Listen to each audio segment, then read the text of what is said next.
So I was rebuilding an emergency preparedness kit put out by this Fast in Canada, British Columbia. And so I started out kind of doing a review on it. It's a 7-8 year old kit now.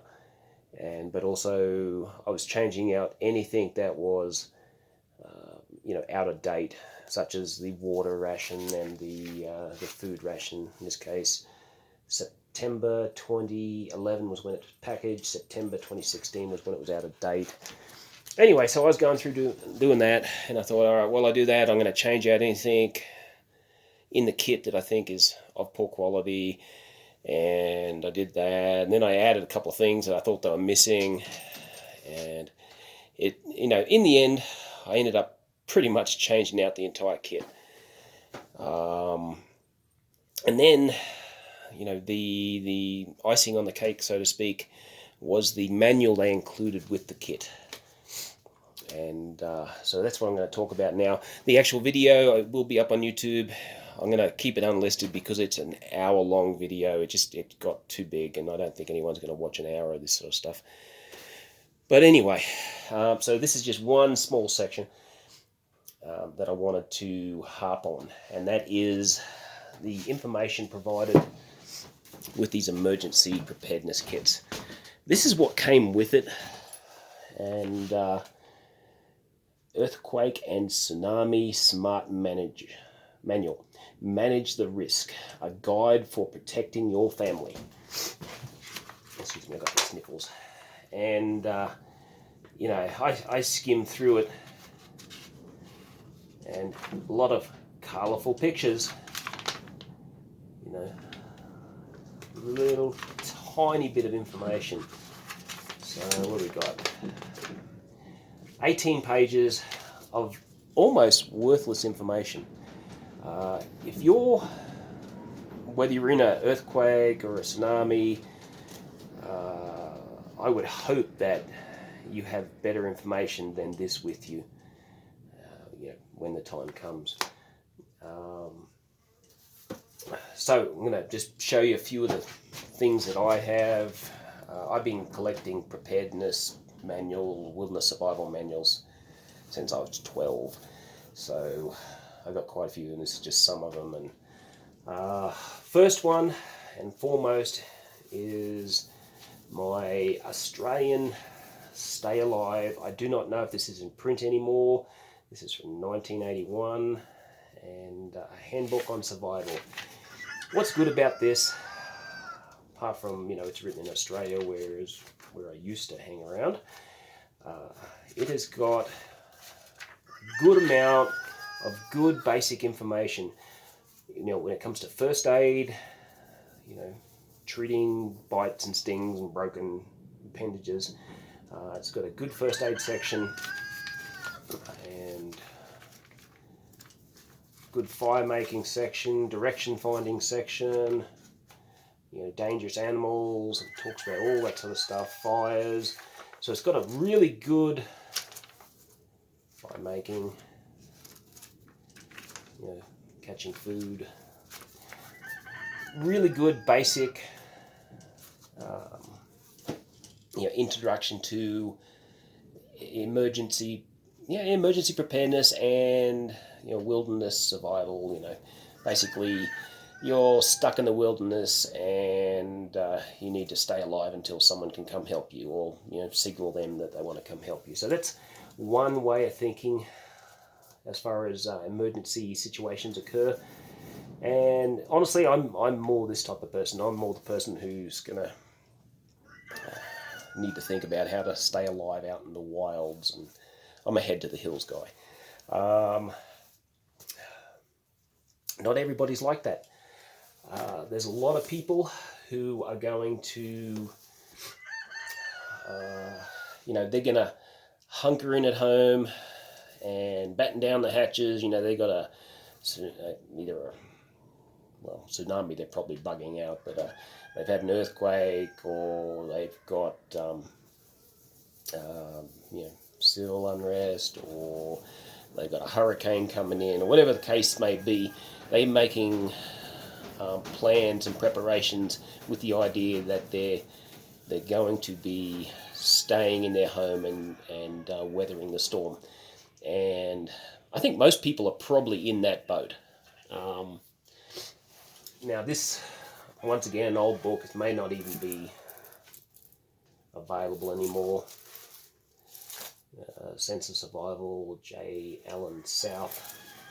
And this is pretty good. This has got everything from, nuclear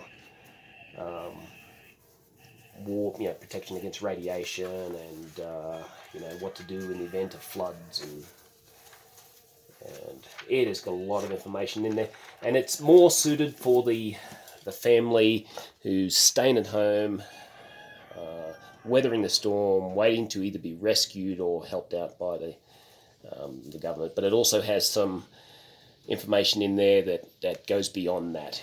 What if the government's not actually coming? What if FEMA's out of business? So, there's these type of books, more suitable for the family. You get into this U.S. Armed Forces Survival Manual. I think this is just like a wilderness survival, catching food, starting fire, first aid. Good book. Good basic information into all of it. And it's probably navigation there. There was basic rappelling. So, smaller book, lots of good information in it.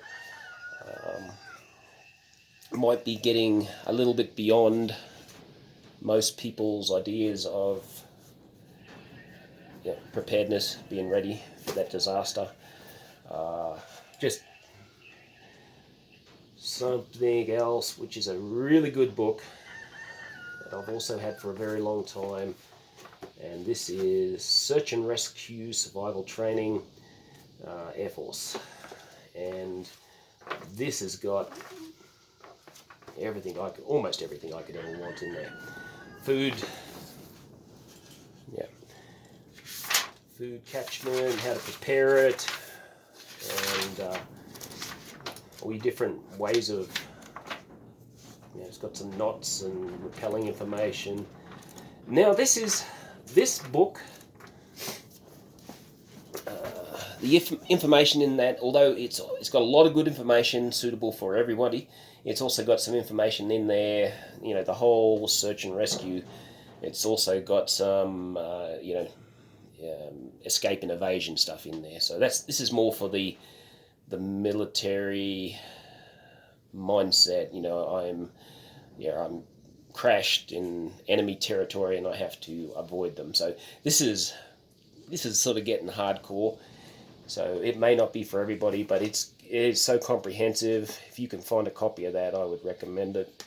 The other thing, and I mentioned this in the original video, you can put, now with smartphones, you can put so much information. I mean, I can have this book, you see how thick that is and heavy. I can actually have all these books in a PDF or text format and have them stored on a smartphone or small computing device. And I've got a lot of simple text files on first aid, wilderness survival, just basic stuff, and I've got them all saved to a smartphone, in case I need to reference something. And at the end of this video, when I get around to it, I'll put a lot of links for different suppliers of that type of basic information. I mean, everyone likes a YouTube video, but in some cases, a basic text file or a PDF file is the better choice, because I can put a lot more on this phone and access it even if I don't have internet. So this brings me to another one, this Emergency Preparedness and Survival Manual by Jerry DeYoung, and it's got a lot of information on different survival and emergency situations. It's worth having on there just for that, because a lot of times people just aren't thinking about this sort of thing until it's already happened. And then, you know, where are they? They've got to start reading, and you know, this manual here by Jerry DeYoung will at least give you the introduction into these different emergencies, and what's important about them, what's dangerous about them, and what you can do to start, you know, protecting yourself from them. A lot of pages, and anyway, so you can get that on Amazon. What is it? And yeah, I'll try to put the link up for that. And then there's also a lot of text files that I'll put the links up for, if I can find them. And yeah, and worst comes to worst, you can start actually recording something yourself. You know, start making notes. You know, in your emergency preparedness. You know, getting ready for a disaster that comes. Start making notes. You know, in Notepad, PDF, or even in HTML that you can actually save to your phone and you can reference later, you know, in this format. So, anyway, ultimately this all comes down to how disappointed I was with the information provided in this kit from FAST. And it looks like they just got a brochure from the government of British Columbia and included that in the kit in lieu of a real, you know, preparedness manual or survival manual. But anyway, that's it.